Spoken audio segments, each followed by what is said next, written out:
আল্লাহ রাব্বুল আলামিন আপনাকে আমাকে জবান দিয়েছে আল্লাহর জিকির করার জন্য। কিসের জন্য?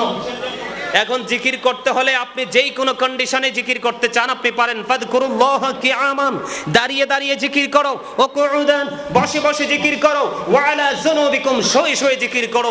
তারপরেও জিকির বন্ধ করা যাবে? জিকির বন্ধ করলে আল্লাহর কিচ্ছু হবে না, লস হবে আপনার। করেছে সকল সদস্যবৃন্দ, সকলের প্রতি আমার সালাম। আসসালামু আলাইকুম ওয়া রাহমাতুল্লাহি ওয়া বারাকাতুহু।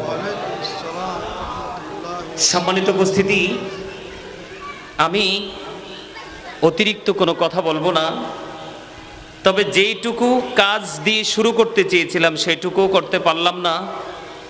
একটি মাত্র কারণ, সেই কারণ হচ্ছে আপনাদের বসা, আপনাদের যে মানসিকতা, আমার কাছে মনে হচ্ছে দুই চারজন ছাড়া ম্যাক্সিমাম লোকেরই আমার কাছে মনে হচ্ছে এখানে বসেছেন ঠিকই, কিন্তু প্রতিকূল পরিবেশ আপনার চারপাশ ঘিরে রেখেছে।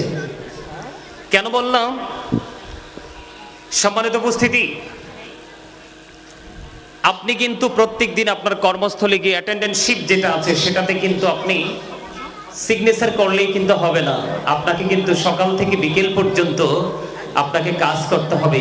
কোম্পানির যে সময়, সেই সময় বেঁধে দেওয়া হয়েছে, সেই সময় পরিমাণ সময় কিন্তু আপনাকে দিতে হবে যদি আপনি একজন অনারেবল পার্সন হিসাবে মাসিক অনারিয়ামটা যদি আপনি নিতে চান। কথা কি বুঝেন আমার? আপনাকে পারিশ্রমিক দিতে হলে সকাল টু বিকাল পর্যন্ত আপনাকে কি করতে হবে? শ্রম দিতে হবে। আপনি আপনার বাড়িতে যত বড়ই হন না কেন, আপনি কিন্তু একজন, যখন কর্মস্থলে যাবেন আপনি কিন্তু একজন কি? কথা বলেন, কথা বলতে পারেন না? দুরূদ পড়লাম, মনে হচ্ছে যেন 100% ভাবে বলতে হয় ইউ আর ভেরি উইক, মানে আপনারা একেবারে দুর্বল। জিকির করেছি, জিকিরের সময় মানসিকতা একেবারে স্থির ছিল না আপনাদের। কারণটা কি? আজকের এত সুন্দর বাগান, আমাকে এই বাংলাদেশের একবারে শেষ প্রান্ত কুমিল্লা জেলা আমার বাড়ি, এই যে যারা আমাকে ইনভাইট করেছে, আমারে ভাই না আলমগীর ভাই, আরো কে কে আছে, কত যে বিরক্ত আমাকে করছে, আসতে চাইনি, আজকেও রাগ করছি আসার পরে তাদের সাথে। সম্মানিত উপস্থিতি, আমি যদিও গুনাহগার, আমি নিজেকে সবসময় একবার স্মল একজন পার্সন হিসাবে আমি সবসময় নিজেকে দাবি করি, কিন্তু আপনাদের জন্য আমার আশাটা আজকে দুইটা নেয়ামত। এক হলো আমি আপনাদের কাছে এসেছি মেহমান হয়ে, দ্বিতীয়ত হলো আমি আপনাদের কাছে এসেছি মুসাফির হয়ে। হুজুর কি বলেন? এরপরে আরেকটা প্লাস পয়েন্ট হলো আপনাদের, সেটা হলো আজকের রাত জুমার রাত। কিসের রাত? কিসের রাত? কথা বলতে পারেন না? বন্ধুরি আমার হৃদয়ের জানালা খুলে সবাই শোনো, আমার নবী জানিয়ে দিয়েছে মদিনাওয়ালার পাগল, আল্লাহর প্রিয় বান্দা যদি মদিনার পাগল হয়ে যদি কেউ প্রত্যেকটা জুমার দিনে যদি মাত্র 80 বার যদি দরুদ পড়তে পারে, তার 80 বছরের সগীরা গুনাহ আমার আল্লাহ মাফ করে দেয়। কোনছে দাদা ভাই সুবহানাল্লাহ যে কইছে, লবণ ছাড়া সুবহানাল্লাহ না? খাবারে লবণ না দিলে খেতে পারবেন? কথা বলে না, পারবেন? কেন? লবণ কম তো আমিই বলছি, এর পরেরটা কি হয়? লবণ না দিলে কি হয়? হ্যাঁ, স্বাদ কম হয়। Absolutely right answer. মজা না হইলে কি খেতে খাওয়া যায়? খাবার খেতে পারি আমরা? লবণ না দিলে যেমনি স্বাদ হয় না, স্বাদ না হলে যেমনি খাওয়া যায় না, ঠিক তেমনি ভাবে একজন মানুষ 100% ইমানদার হতে না পারলে তার কাছে কিন্তু কখনোই আমল মজা লাগে না। আর যতক্ষণ পর্যন্ত আপনি আমলের স্বাদ না পাবেন, ততক্ষণ পর্যন্ত আপনাকে কেউ আমলের দিকে আকৃষ্ট করতে পারবে। আমরা কি ইমানদার? আমরা সবাই ইমানদার। ইমানদার হয়ে কিন্তু এই বাচ্চারা কথা বলে না, আমি কিন্তু এসেছি আপনাদের কাছে আলোচনা করার জন্য। এই আলোচনাগুলো আপনাদের জন্য, আপনারা কিছু শিখবেন, শিখে এখান থেকে কিছু নিয়ে যাবেন, এটাই তো কথা বলেন। সম্মানিত উপস্থিতি, আমার কিছু কন্ডিশন আছে। আলোচনা শুনতে হলে আপনাকে কিছু শর্ত মানতে হবে। First condition, stop your mouth everybody, সকলের জবানকে বন্ধ রাখতে হবে। সেকেন্ড কন্ডিশন, দ্বিতীয় শর্ত, you listening my lecture very attentively.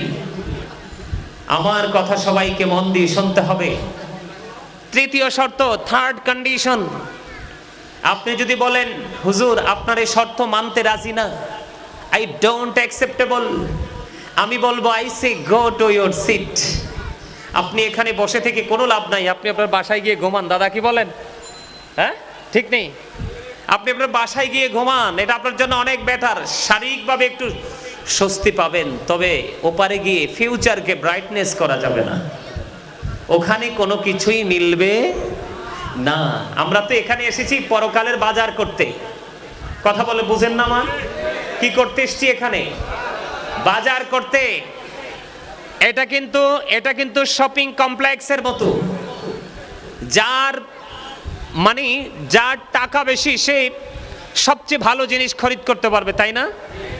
এখানে যার মনোযোগ বেশি সেই এখান থেকে সবচেয়ে বেশি স্কোর নিয়ে এসে বাড়ি ফিরতে পারবে। কথা কি বুঝছেন আমার? এখন আপনার মানসিকতাটাকে যদি আপনি এখানে স্থির করতে চান, মসজিদে গিয়ে স্থির করতে চান, পবিত্র কাজে যদি আপনি আপনার মানসিকতাটাকে একবারে স্থির করতে চান, তাহলে আপনাকে আগে নিজেকে নিজে চিনতে হবে। কি করতে হবে? একজন মানুষ যদি নিজেকে নিয়ে সমালোচনা করতে পারে, এর চেয়ে বড় বুদ্ধিমান আর কেউ হতে পারে? আরেকটা কথা আপনাদেরকে বলি, ঘুমন্ত মানুষকে কিন্তু জাগানো একেবারেই সহজ, কিন্তু জাগ্রত থেকে যে ঘুমের অভিনয় করে তাকে কঠিনকালেও জাগানো সম্ভব। আমরা কিন্তু ঘুমাইলে ঘুমাবো আর জাগ্রত থাকলে থাকার মতো থাকবো। কথা ঠিক কিনা বলেন? কথা কি বুঝে আসে আমার? আরো জোরে কথা বুঝেন। যদি বুঝেন, আমি আপনাকে একটু চিনাই, তাহলে আপনি বুঝতে পারবেন আপনি কত বড় বাহাদুর, আমি কত বড় পাওয়ারফুল পারসন। আমি একটু ছোট্ট করে ব্যাখ্যা দিব। আমার আলোচনা যদিও এটা নয়, কিন্তু আমার আলোচনাটা আজকে এখানে করতে হবে, কারণ আমি আপনাদেরকে এসেই দেখেছি আমার দাদাভাই আলোচনা করতেছে, আপনারা মনে হয় যে উদাসীনতার মধ্যে আছেন, মনোযোগ ছিল না। আমি আপনাদেরকে দেখেছি, আপনারা রাগ করবেন না প্লিজ, কারণ আমি আপনাদের শত্রু নই, বন্ধু হয়ে এসেছি। কেন জানেন? আল্লাহ রাব্বুল আলামিন বলেছেন, join with my dear people, come to my paradise. আল্লাহ রাব্বুল আলামিন বলেছেন, join with my dear people, come to my paradise, ফাদখুলি ফি ইবাদি ওয়াদখুলি জান্নাতি। আল্লাহ বলেছেন, ফাদখুলি ফি ইবাদি, join with my dear people, আমার প্রিয় লোকদের সাথে যুক্ত হও, কাম টু মাই প্যারাডাইস ওয়াদখুলি জান্নাতি, আমার জান্নাতে চলে আসো। ওয়াসলে বলেন সুবহানাল্লাহ। হক্কানি আলেম এবং হক্কানি আল্লাহর ওলিদেরকে ভালোবাসা জান্নাতে যাওয়ার সোজা দলিল দিয়েছে কে? সূরাল ফজর 29-30 নাম্বার এই দুইটা আয়াত। আপনাদের কাছে ভাল লাগে না কথাগুলো? কার কার কাছে ভাল লাগে দুই হাত তুলে দেখান, সোজা করে, একবারে সোজা। মারহাবা, হাত নামান। আমি সিম্পল ভাবে আপনাদেরকে বলছি, এই যে আমরা যারা স্টেজে আছি, আপনারা যারা এখানে আছেন, আমরা সবার সোজা একটা পরিচয় হলো আমরা মানুষ। মানুষ না? কথা বলেন না? আলাদা আলাদা ভাবে যদি আমরা বলি, কেউ বলবো মেন, আবার কেউ বলবো পার্সন, ঠিক না? কথা বলেন, মানুষ। এটাকে আল্লাহর কোরআনের ভাষায় আল্লাহ কখনো কখনো বলেছেন ইনসান, আবার কখনো কখনো বলেছেন নাস। এটা হলো বডি স্ট্রাকচারটা, মাথা থেকে পা পর্যন্ত। আমার দিকে তাকান, মাথা থেকে পা পর্যন্ত এটার নাম হচ্ছে মানুষ। কিন্তু শুধুমাত্র এই মানুষটা যেটা, এটা কিছু কিছু ক্ষেত্রে বেহুশ। কথা বলে না? এই মানুষটা যেটা মাথা থেকে পা পর্যন্ত বডি স্ট্রাকচারটা, এটা কিছু কিছু জায়গায় কি বেহুশ। বেহুশ না? বেহুশ। জি ঠিক আছে, ভালো থাকবেন। এটা কিছু কিছু জায়গায় বেহুশ। যেমন বেহুশটা কেন বললাম? বেহুশ বলার কারণ হলো, আমরা ঈদে মিলাদুন নবী করি, আর একদল সিরাতুন নবী করে। কথা কয় না? আরে জোরে। আজকে নবীর মিলাদ, আজকে নবীর আগমন, আজকে তো নবীর আদর্শ না। কথা বলেন? আজকে তো রাসূলের কর্মদিবস না, আজকে তো রাসূলের ইনস্ট্রাকশন দিবস নয়, আজকে রাসূলের আগমন। কি কথা বলে না? তো মিলাদ তো নবীর আগমনকে বোঝায়। সিরা ইহদিনাস সিরাতাল মুস্তাকিম আমরা সবাই জানি তো, কথা বল না কেন? সিরাত মানে হচ্ছে রাসূলের আদর্শ। রাসূল আমাদেরকে পৃথিবীতে এসে দিক নির্দেশনা দিয়েছেন, ইনস্ট্রাকশন দিয়েছেন, সঠিক রাস্তা দেখিয়েছেন। সঠিক রাস্তার মধ্যে সব ধরনের পজিটিভ দিক আছে এবং সঠিক রাস্তায় থাকার জন্য নেগেটিভ দিকগুলো তিনি আমাদেরকে চিহ্নিত করে দিয়ে গেছেন। এটাই তো সিরাত। কথা বলেন না? তো নবীজি আজকে আসছে, আমরা বেহুশ বিদায় নবীজি আজকে আসছে, আমরা আজকে নবীজির আগমনকে বরণ না করে নবীজির কর্মদিবস পালন করছি। এটা কি কখনোই কি সুস্থ মানুষের কাজ হতে পারে? পারে না। কেন এটা হয় জানেন? এটা শুধু দেহেই মানুষ, কিন্তু আসলে ভিতরে আরেকটা মানুষ আছে। সেই মানুষটা আল্লাহর কোরআনের ভাষায় এই মানুষটার নাম হলো রূহ। কি ইংলিশে যদি আমি বলি এটাকে বলা হয় সোল, বাংলাতে যদি বলি এটাকে বলা হয় আত্মা। আল্লাহ বলেছেন say the soul is the order of my Lord. আল্লাহ বলেছেন কওলির রূহু মিন আমরি রব্বি, first tense, present tense, future tense. একদম ঠান্ডা মাথায় কথা আমার বুঝে নেবেন। অতীত, বর্তমান, ভবিষ্যৎ। যখন আমরা ছিলাম না পৃথিবীতে তখনও ছিলাম ওই কোথায় আলমে আরোহায় রুহের জগতে। পৃথিবীতে এখনো আপনি আমি নাই, বাবা মাও জানে না, আপন স্বজন কেউ জানে না, তখনও কিন্তু আপনি আমি ওখানে ছিলাম। বাবা মায়ের মাধ্যমে যখন বডিটা তৈরি হলো মায়ের ওদরে, তখন ওখান থেকে ট্রান্সফার হয়েছে স্টেজ, এটা স্থান পরিবর্তন করেছে, প্লেসটাকে চেঞ্জ করেছে। এটা চলে আসলো কোথায়? পৃথিবীতে। দেহ এবং রুহ দুটো মিলে আমি মানুষ হয়ে পৃথিবীতে আসলাম। আসার পরে যখন আবার যাওয়ার সময় হবে, খেয়াল করবেন মাঝখানে একটা সময় দুটো এক, ফার্স্ট টাইমও আলাদা, লাস্ট টাইমও আলাদা। শেষে কিন্তু দেহ পৃথিবীতে, রুহ কিন্তু চলে গেছে। তখন কি বলা হয়? Dead body. এই আলোচনা তো করতে পারবো না, ওদেরকে একটু থামাও না তোমরা। আপনারা কথা বলেন না, কথা বলার দরকার নেই, ছোট মানুষ তো বুঝে না। তাহলে দেহ থেকে যখন দেহে রুহু ছিল না তখনও আমি সুলাইমান ছিলাম। যখন দেহ রুহু দুটো এক আছে তখন আমি সুলাইমান আছি, আব্দুর রহিম আছে, আব্দুল জলিল আছে, আছে না নাই? কিন্তু যখন আবার এই দেহ থেকে রুহুটা আলাদা হয়ে যাবে, ডিভাইড হয়ে যাবে, তখন কিন্তু I am a dead, you are dead. আপনি আমি আমরা সবাই মৃত। এখানে আমি আপনাদেরকে একটা জিনিস বুঝাইতে চাইছি, সেই জিনিসটা হলো এইখান থেকে আপনি আমি কি বুঝতে পারলাম? মানুষের আসল সত্তা কি তার দেহ নাকি তার আত্মা? আত্মা। মানুষের আসল সত্তা হলো কি? তার আত্মা। দেহে যতক্ষণ রুহু আছে তখন আপনি আমি আছি, যখন থাকবে না তখন আপনি আমিও থাকবো। তো মানুষের আসল সত্তা যদি আত্মা হয়, তাহলে এখানে কি শুধু দেহ থাকবে নাকি দেহের মাঝে আত্মাটা সহ থাকবে? আত্মাটা সহ থাকবে। যদি আত্মাটা সহ এখানে রাখতে পারেন তাহলেই সফলতা সম্ভব, অন্যথায় সফল হওয়ার কোনো সুযোগ নেই। আছে বন্ধুরে আমার, দাইলাবি শরীফের মধ্যে এসেছে হাদিস খানা। হাদিসের রাবি হলেন হযরতে আনাস রাদিয়াল্লাহু তাআলা আনহু। আমার নবী, আপনার নবী, দু জাহানের বাদশা নবী, ইমামুল মুরসালিন, যাকে বলা হয় সিরাজুম মুনীরা, উজ্জ্বল প্রদীপ, নূরুম মুবিন, সুস্পষ্ট আলো, যাকে বলা হয় ইমামুল মুরসালিন, যাকে বলা হয় রাহমাতুল লিল আলামিন। ওই নবীজির আগমন উপলক্ষে আপনারা ঈদে মিলাদুন নবীর মাহফিল করাচ্ছেন। বন্ধু, কেউ যদি ওই নবীকে ভালোবাসিয়া প্রতিদিন যদি মাত্র 1000 বার দুরূদ পড়তে পারে, আমার নবীজি জানিয়ে দিয়ে গেছে সে জান্নাত না দেখা পর্যন্ত তার মরণ হবে না। সেই নবীর আগমনে খুশি হব না বেজার হব? এটা আপনাদের ঈমানি দায়িত্ব বন্ধু। কারণ নবীকে ভালোবাসা ফরজ, নবীর আহলে বাইতকে ভালোবাসা ফরজ। নবীকে অন্তর দ্বারা, জবান দ্বারা, সাপোর্টের দ্বারা, নীরবতার দ্বারা, যে কোনো প্রসেস করে আপনি নবীর মান সম্মান যদি বিন্দু পরিমাণ ক্ষুণ্ণ করেন, তাহলে আপনি কুফরি করে ফেললেন, আপনার ঈমান থাকবে না। ও বন্ধু, নবীর মিলাদে সিরাত পালন করে এটা 100% নবীর সাথে বেয়াদবি। আরো জোরে বলেন। হুজুর কেন বললেন বেয়াদবি? সারা বছর বছর তারা বন্ধু তাফসিরুল কোরআন মাহফিল করে। কি কোরআন মাহফিল?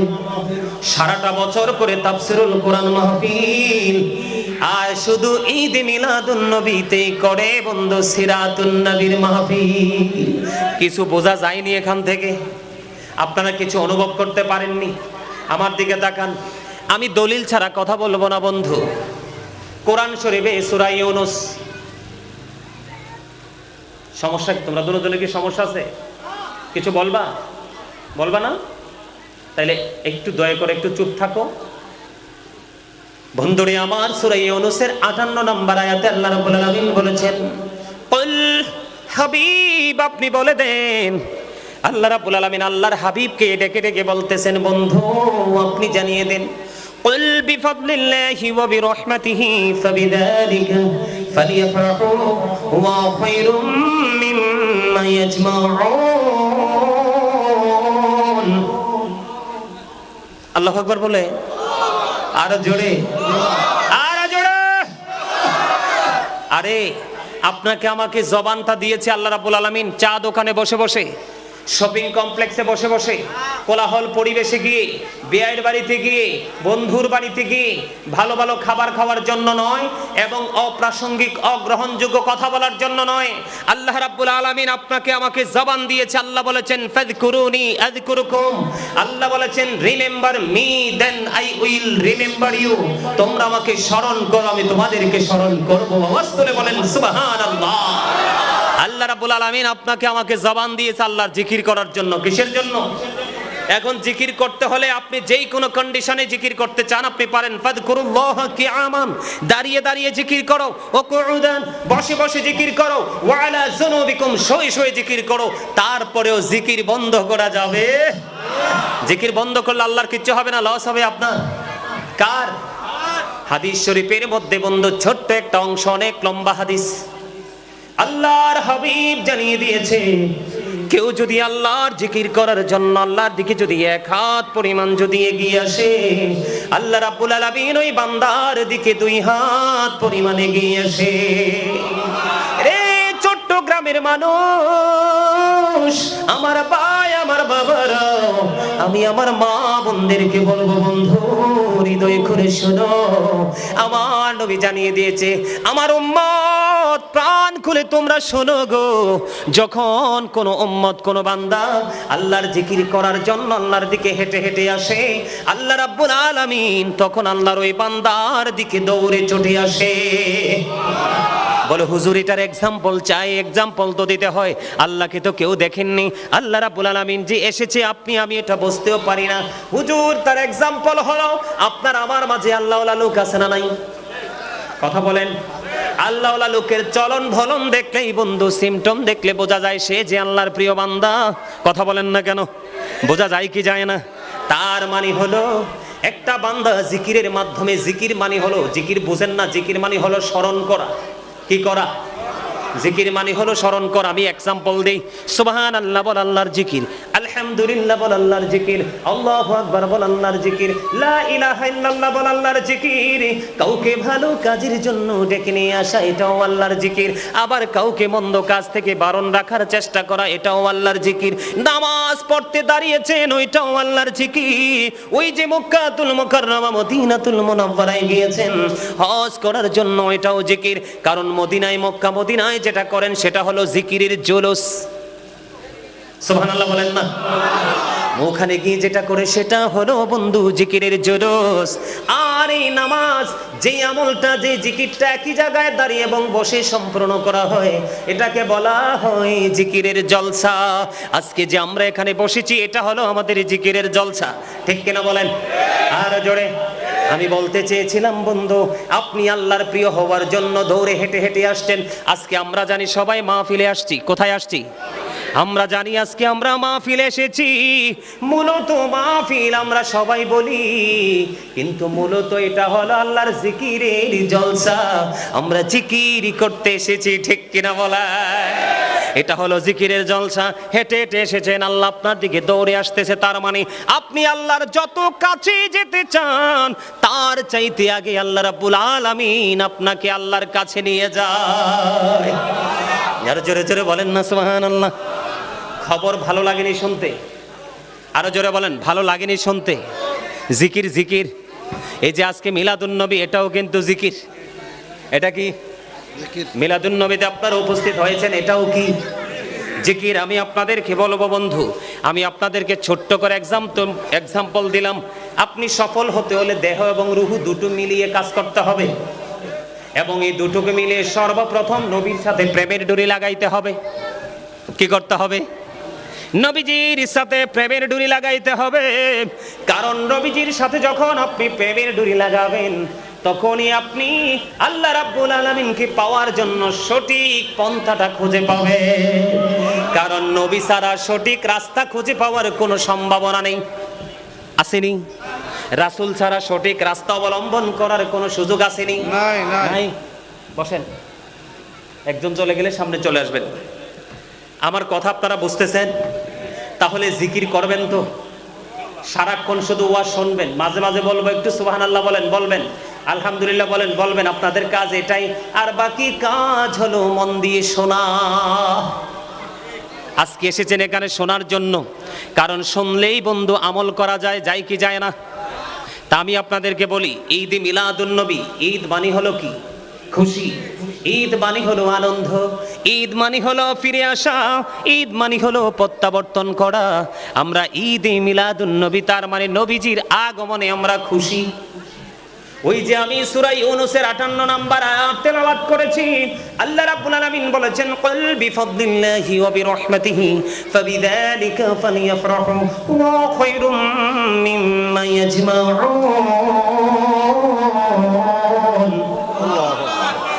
আল্লাহ রাব্বুল আলামিন বলে দিয়েছে, হাবিব আপনি জানিয়ে দেন, তোমরা যে আল্লাহর নিয়ামত পেয়েছো, আল্লাহর ফজল পেয়েছো, আল্লাহর পক্ষ থেকে আসা রহমত পেয়েছো, এই আনন্দ সেই রহমত পেয়ে, আল্লাহর ফজল পেয়ে ফালিয়াফরাহু, তোমরা আনন্দ উৎসব করো।